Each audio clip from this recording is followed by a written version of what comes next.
Welcome, gratitude seekers, to our wonderful meeting with George Kao. He is my coach, a great human being, and the leader of the authentic business community. But I will let him tell you a bit about himself and his work.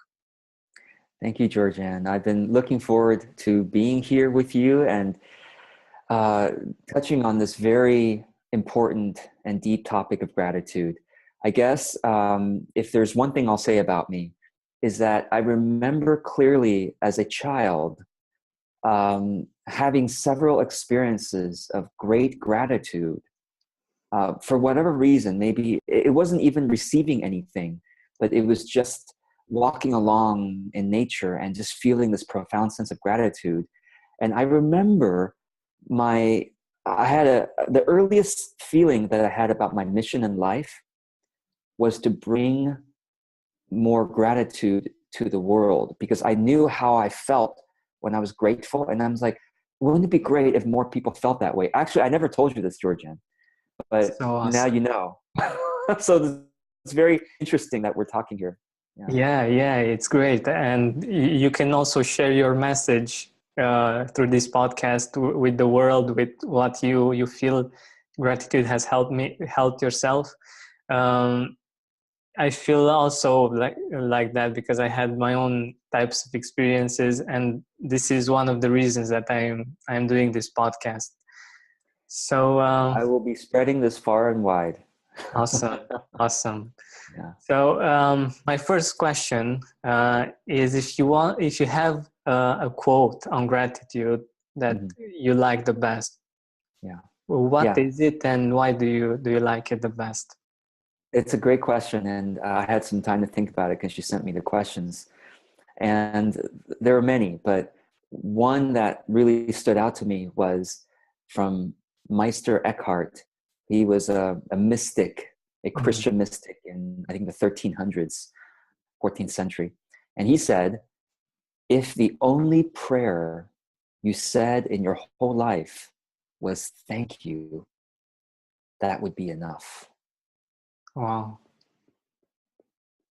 And I there's a lot to think about there. Wonderful. And how come you like it more than the others? How come you chose this quote? I like it because it's so simple, and I also believe that, well, the quote is about prayer, right? So the only prayer you ever said in your life was thank you. Prayer, a lot of people think is talking to God, like, oh, please give me this in my life, or please give me that. Please make sure that doesn't happen. Please make sure so-and-so is safe. And that's all important and good.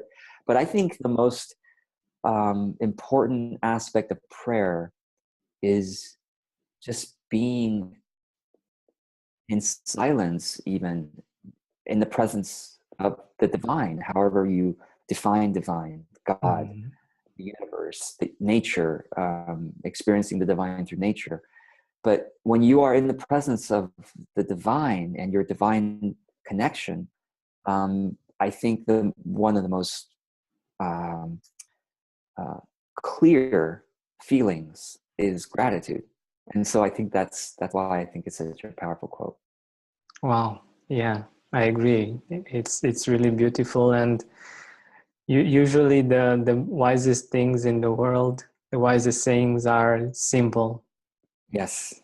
And the simple also allows us to remember it better. So I appreciate that too. Yeah, amazing. What I also wanted to talk with you about is if you have a meaningful experience that made you a more grateful person. Yeah. I wanted to say, where do I start? But one experience that I'll share with everyone here is I went through a period in my 20s late 20s, early 30s, where I was having a very difficult time with relationships, with dating. I felt like I couldn't find anybody who liked me, or that I liked them in a way that I felt was compatible. But it was mostly, I feel like nobody liked me. And I always was a pretty shy kid when I was young. And so I always had difficult time with girls and women. And so dating was very difficult for me as well. After 4 years of pretty much, I had a relationship for about a year. And the funny thing was, even in that relationship, she kind of always suggested to me that she wasn't in love with me. Oh. Yeah. So it kind of kept confirming to me, oh, nobody likes me. I'm not lovable. And after we broke up, I remember going online and putting my profile on a dating website called Love Happens. And it's no longer available. I'll tell you what happened. Oh. This website, Love Happens. Put my profile on there. And then for 4 years, nobody contacted me. Not a single person messaged me on that website, which is of course discouraging. And then after all this time of I had tried other ways of dating as well, I finally was meeting with a group of friends, and I said, I'm really tired of this. I don't want to. Oh, I'll tell you what happened. Before I met with my friends, I think for 2 weeks before I met with my friends, I read about the law of attraction, and I wrote down on a little piece of paper who my ideal partner is. Yeah. And I wrote mostly about her internal characteristics. She's a kind person. She's very supportive. She's loyal, and she loves me for who I am, and all that. I wrote it down, and I read it morning and night. Just read it out loud, with some intention, but nothing really intense. I just kind of read it once morning and once at night. And then after 2 weeks, I got tired of doing it. So I put away the piece of paper. And then I met with my friends one night over dinner. And I said, I'm just tired of trying to date. I don't want to do this anymore. So I'm gonna stop dating. And I'm going to instead focus my energy on pursuing my life purpose, my calling. I'm just going to do my calling. And if somebody comes along on my side and we help each other with our calling, I remember a wise person once told me that the best relationship is not like this. The best relationships are like this. They walk together.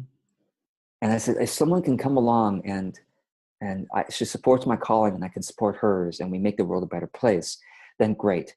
But if not, I can still pursue my calling. I don't have to keep waiting until the right person comes along. Well, amazingly, within a month, somebody contacted me on lovehappens.com. Wow. And she was just contacting me out of friendship. She said, oh, I thought what you said was so interesting. And we started a conversation on that website. And I thought, wow, what a great person. She must be so far away. There's no way. I mean, she must be in Europe or something. I'm in the United States, right? Yeah. And, because I like people, and I like European people. They have good values. And then I found out that not only does she live in my city, she lives about 10 blocks away. Oh my God. And I got the chills when I saw, I'm like, how is that possible? And what the other thing was, I was looking to move out of my apartment, and I have a cat, and I was looking and then it was a girl, a female cat. And she has a male cat, and she was looking for a companion for her male cat. Because the single cat was lonely. And so, yeah. so love happens, right? And so, and after we met, a year after we met, we actually got married. But the website went down because there wasn't enough business there.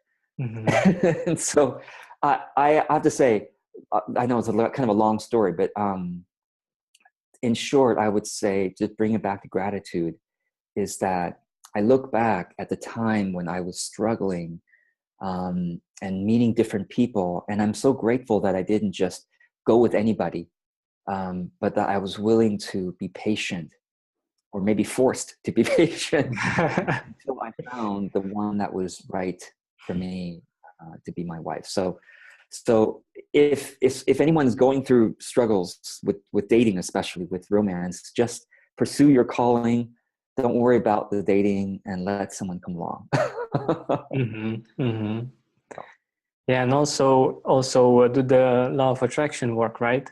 Because I think Yes, that was also very interesting. So even just with 2 weeks of reading it day and night and putting it away and focusing on my calling, somehow brought the right person. Yeah. But I think the actual process of giving yourself the time to get clear on what you want is also really powerful. Yes. Because once you do that, it's much easier for you to be open to something like that, because you know what you want. Yes. Yeah. And I do believe that the law of attraction works especially well when it comes to people, whether you're attracting a romance partner or a business partner or something.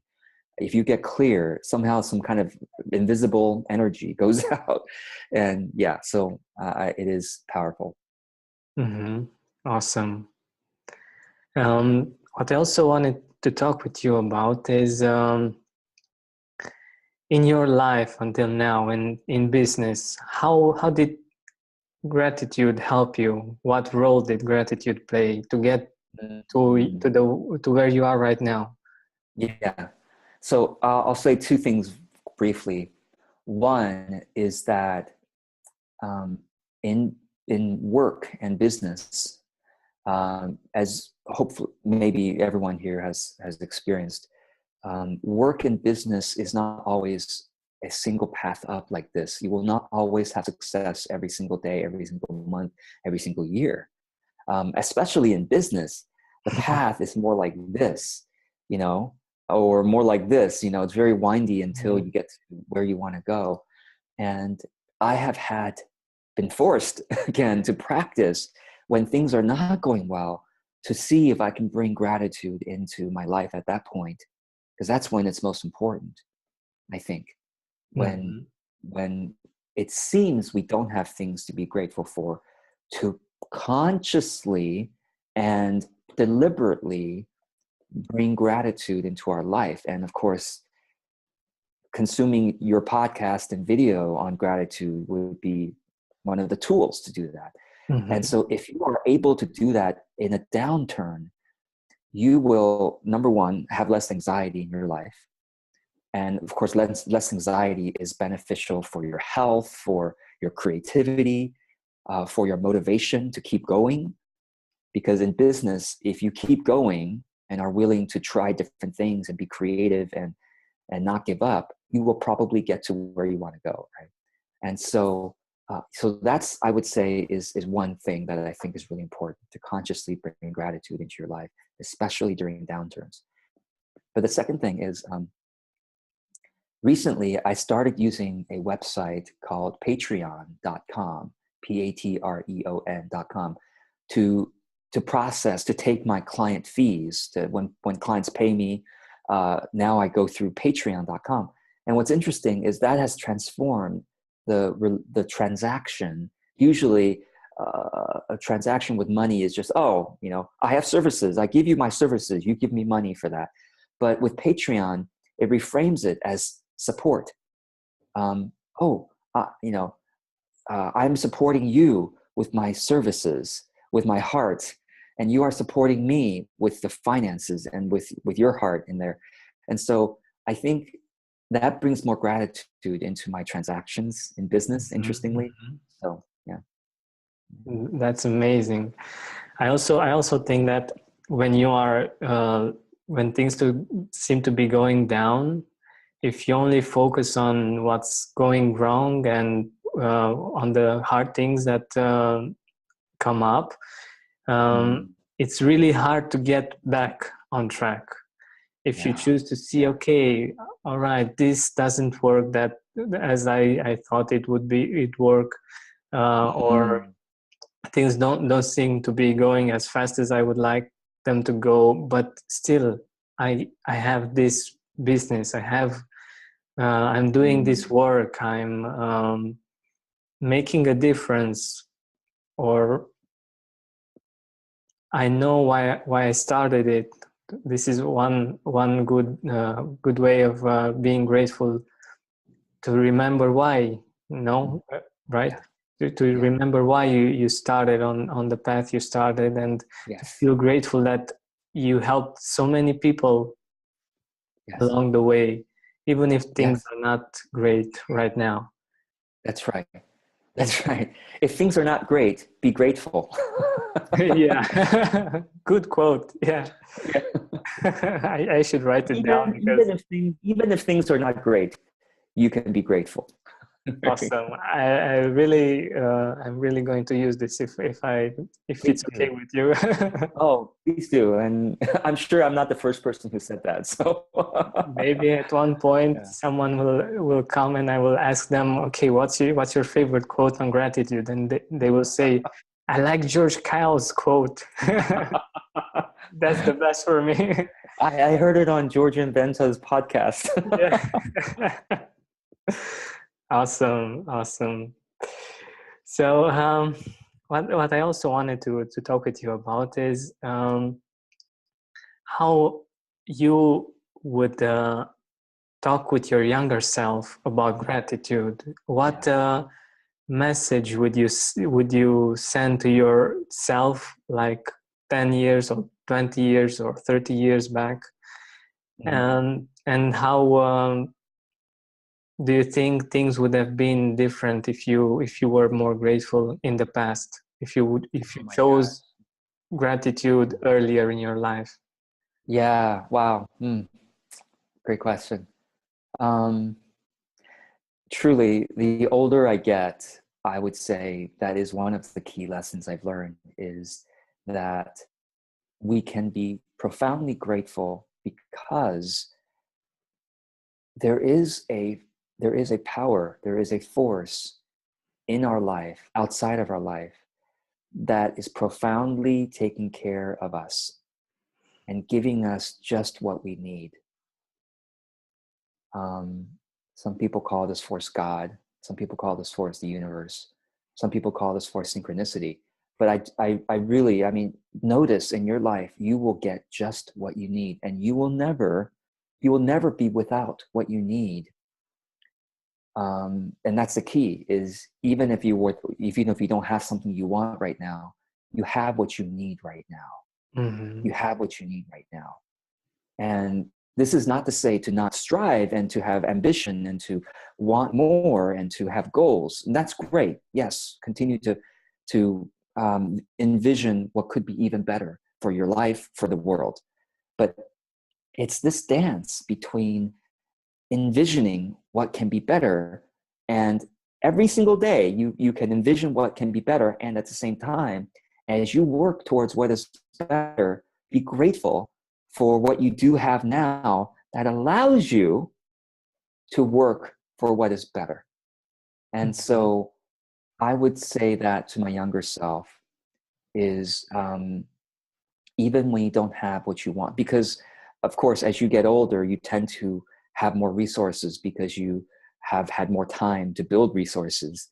But before I had resources, I wish I knew that don't be so much in a hurry. Yeah. You know, don't be so much in a hurry, and enjoy this present moment with what you already. I think back, right, when I, wasn't married, didn't have a business, I didn't have any money, and thinking back, it's like, wow, those were times that really shaped my direction, because whatever I read and studied really took my life in a different direction. Mm-hmm. And so, if I could be grateful more when I was younger, I think I would have probably have better health, and I would probably have even better relationships, and I would probably enjoy the whole journey a lot more. So, let me offer that advice to anybody who's younger than me, or would like to start over, which, by the way, we can do every day. Yeah, that's very beautiful, and I also agree. I can say that I'm over the running phase of my life. But I'm more chill, let's say, more relaxed than I was. But at one point when I was a bit younger, it was a struggle. It was like, Yes. I sacrificed a lot of things so I can move faster in life and things like that. And I also think that if I would have been more grateful for the experiences that I was having at that point in my life, even though they were maybe not the best, even though it wasn't exactly what I wanted, but they were my experiences, and I could have enjoyed them more if I chose to be more grateful. Yes. And I think this is what you also wanted to say, right? Yes, absolutely. Yes. And, none of us know how long we have to live. Yeah, that's true. There are accidents, there's destiny. And so what we do know is we have today. And so how can we be grateful today? Awesome. Yeah. I totally agree with your perspective, and with the fact that we should live for the experience that we have now, enjoy it, be grateful for it, even if it's not perfect, even if it's not the ideal way we want things to be, we can find something to be grateful for. Yes. And by the way, do you have a certain experience that you want to share with us that made you feel most grateful for your life? Yeah. Well, I will say this. Actually, I think about what I do now for my work. What I do now for my work would not have happened had I had a difficult time finding a job. So 7, 8 years ago, I had just graduated from graduate school, and I didn't really know what I wanted to do with my life. So I worked for the school where I graduated. They had a job there, great. And then afterwards, I worked for somebody I met at graduate school for about a year, and it didn't work out. And then I was out of a job, and this was in 2008. Mm-hmm. So this was just beginning of the Great Recession in the United States. And so I had a heck of a time. I applied to so many jobs and did not hear back from almost any of them. Not even a no, we don't like you. So because I could not find a job for 6 months after applying, I became a bit impatient, and I started teaching whatever I already know, my skills, my existing skills. I started teaching the things I enjoyed. I noticed what my friends and colleagues were asking my help for. Back then, it was because I really liked using Facebook and LinkedIn, and I said, well, this could be used to benefit your work and your career too. So let me show you how you can update your profile. So I started teaching that back then. And my friends said, George, you're so good at this. You should teach a class on this. And so I taught a class on this to some of my colleagues. And one of them said, George, this is so good. You should charge for it. And so I said, oh, that's interesting. And so I found somebody on LinkedIn that had their own audience through an email newsletter. I said, hey, here's some tips for your LinkedIn profile, and I'd love to teach a free class to your audience. And then maybe later, if they want to buy a deeper class from me, I could split the income with you. And she said, okay. That was my Wow. And that class did well. It sold well. She was happy. I was happy. And she introduced me to somebody else. And then I looked for other people to do this with. And within 1 year, I had a business. And then, within 12 months, I replaced my job income from my previous. It's like, wow. And so it would not have happened. So now I'm so grateful, because if I had found a job, even if I just gone and worked for a cafe, serving coffee or something, maybe I would still be serving coffee today. Who knows? But because I couldn't get a job, I had to figure something out myself.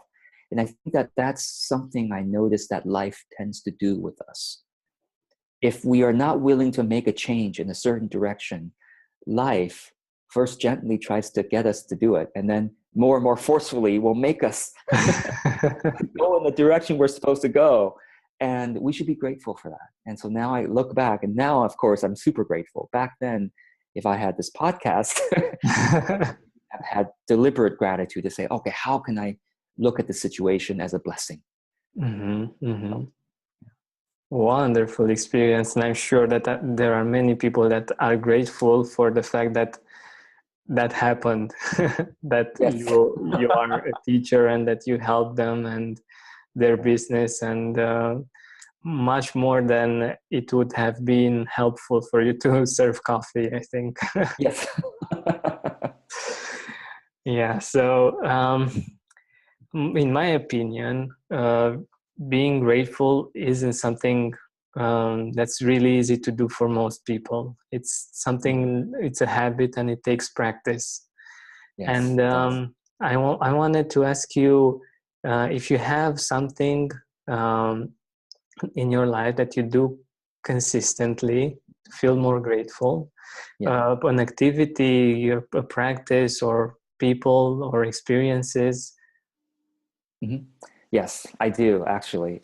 So I'm gonna show you what I do several times a day, and those of you who are listening to this or watching this can try this along with what I'm about to show you. It is simply taking 8 breaths, but each breath has a meaning to it.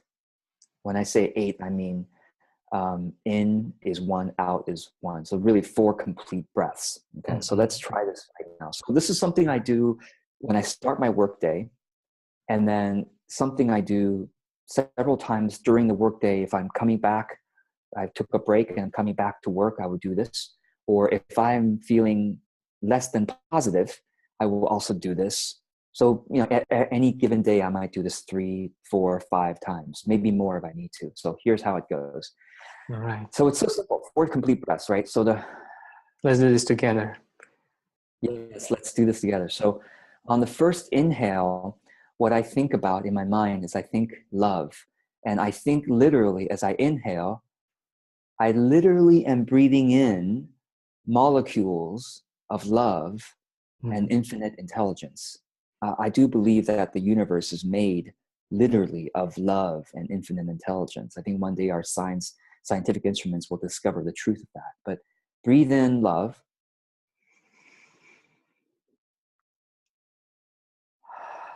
And as I breathe out, I think total security.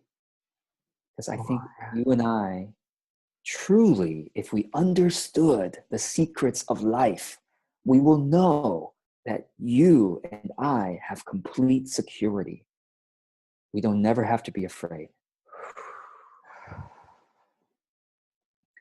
On the second breath, I breathe in guidance, which is what is always available to us. And so I breathe it in.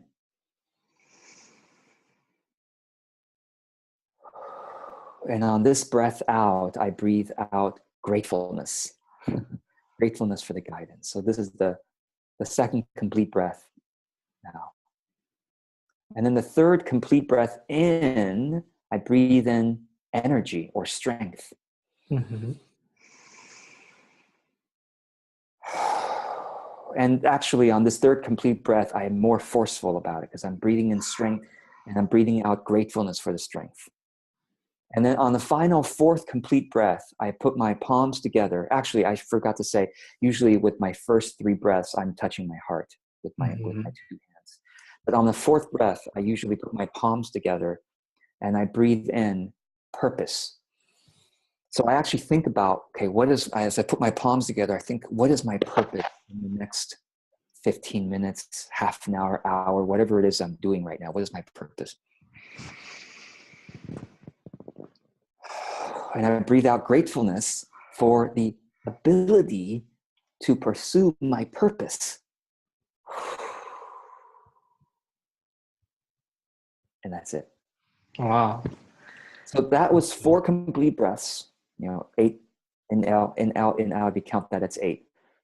But that takes, obviously, this took a lot longer as I was talking through it. Yeah, Usually this takes me 4 breaths. So this is something that any of you can do anytime during the day, especially when you're alone. Yeah. Or go into the closet or go into the bathroom and do this if you're at work. Yeah. It's really great. What I also like that you do in the beginning of our meetings at the Authentic Business Community, we stop to feel grateful for the fact that we are able to do what we do. Yes. And that's really amazing because it creates it gets you back in the present.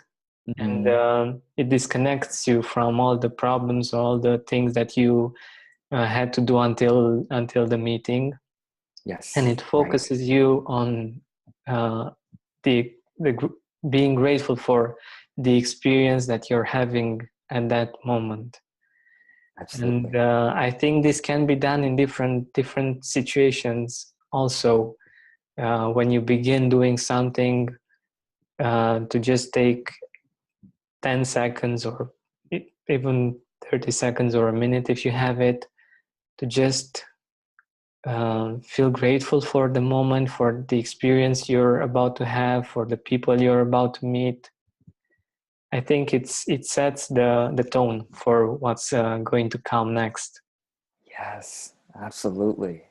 Great reminder of that. Yes, I encourage everyone to think about that. It's a grateful pause you can do anytime. Yeah, exactly. And it's powerful because you bring your attention and your intention there, and that can change the experience that's going to happen to you or that you're going to create. Mm-hmm. Yeah, absolutely. Yeah. So getting back to the experiences that you had in your life with gratitude, usually you mentioned people there. So do you have some people that you are really grateful for in your Mm-hmm. life and Yeah, want to I do. mention? Yes. Okay, so there's a couple of people I'll mention. Actually, the first person that I want to mention is actually no longer with us. She has passed. I never knew her personally, but I feel like that this person is a Peace Pilgrim. Peace Pilgrim. She Mm-hmm. died in 1981, but her teachings live on. And she lived a life of profound gratitude and peace and joy. She walked the entirety of North America, United States, and Canada for 28 years. Wow. 28 years. And this is a remarkable story because in those 28 years, when she made the decision to start walking for peace, she fasted until given food. She walked until given shelter. So she never even asked anybody for anything. And she just kept walking until someone encountered her. She was wearing a tunic that says walking for peace. So some people did, of course, oh, what do you mean? What are you doing?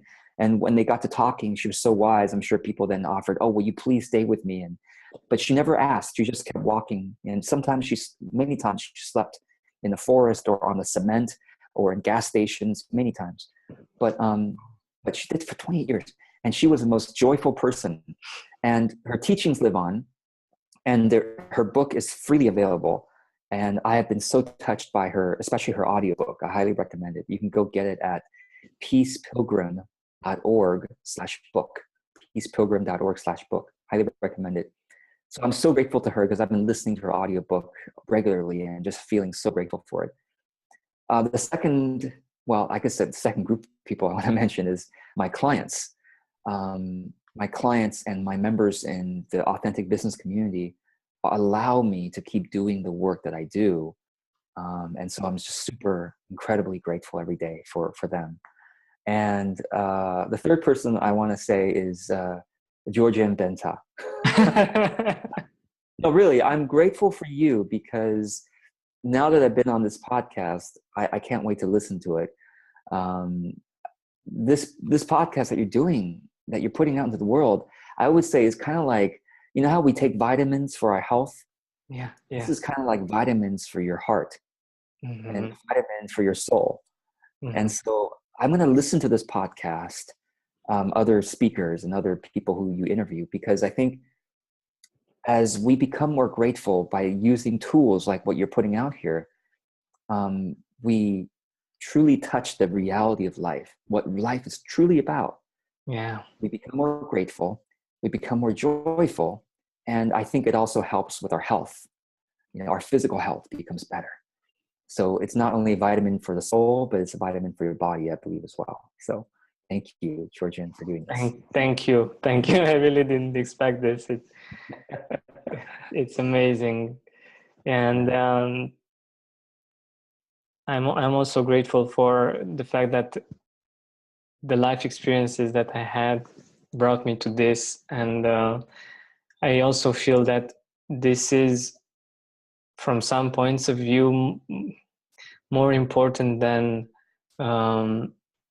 other types of work that I could do. Even though there are many things that I could do at this moment, for instance, I know that this is something for the soul, something that will help people more than just something they can buy, like a product, something physical. Right. Even though that brings happiness for the moment, I feel that like that's this, for instance, your story can remain like a seed in the listener's heart and soul. Yeah. And it can spring beautiful experiences and beautiful feelings. Yes. And I think that's really valuable. And I'm looking forward to sharing this with as many people as possible. Yes. Me too. Me too. And I hope awesome. those who listen to this will listen to this. Really, this is a tool. This is a soul tool. We'll share this forward. Or share whatever inspirational thing that helps you to be grateful. Share it forward, because it will truly make positive ripple effects more than we can imagine. Yeah, this is what I feel also, because other than the fact that we need products, we need things that we can buy, that money can buy, just having them doesn't make us happy. At least this is what my experience was and is. But the fact that I am grateful for that, in the beginning, yes, they might make you happy, but in time they lose their